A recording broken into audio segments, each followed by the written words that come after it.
Good morning. Welcome to Plant Maintenance Day here at Vermont Hoyas. I'm taking a lot of my larger Hoyas today and repotting them.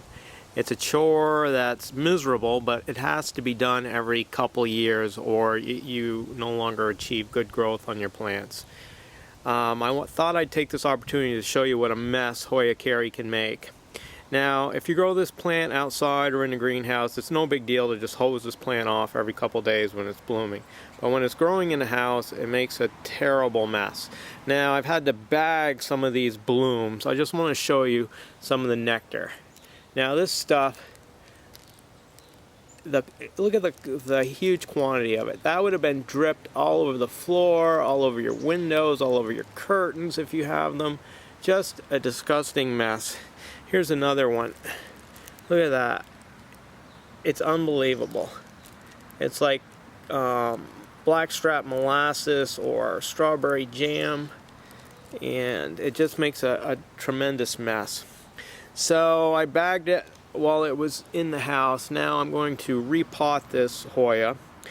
Another problem with this plant is I put it in a pot that is clearly not a good pot for it.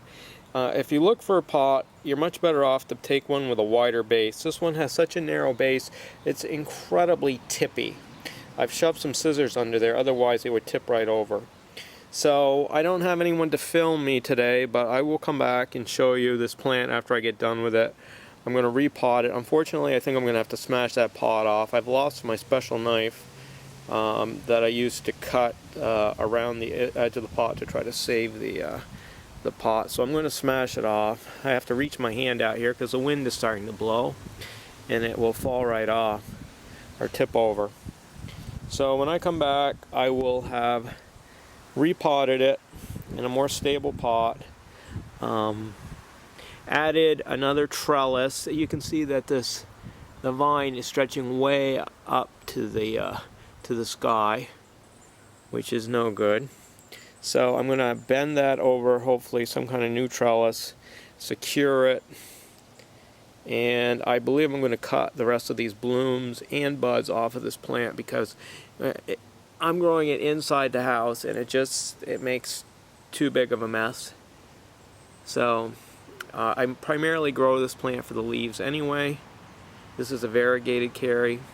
So we'll come back in a few minutes and we'll see how I made it. Welcome back to Plant Maintenance Day.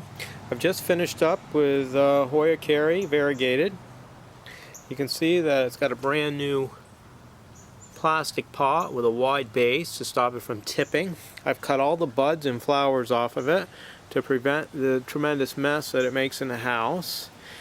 Gave it a shower, seems to be pretty happy. I added a tomato ladder to the back, incredibly rugged steel trellis that I bent open and shoved down in there and tied the bamboo hoops to.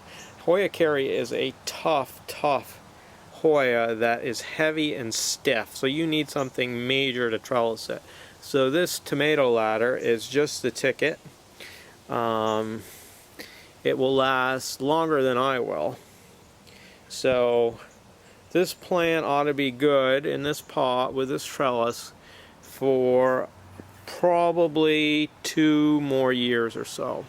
Now next year, if I'm lucky enough to get a greenhouse built, which I'm dreaming of once again, I'll grow this out in the greenhouse and we'll let it flower to beat the band and I'll hose it off a couple times a day. But when growing it in the house, you just can't have that.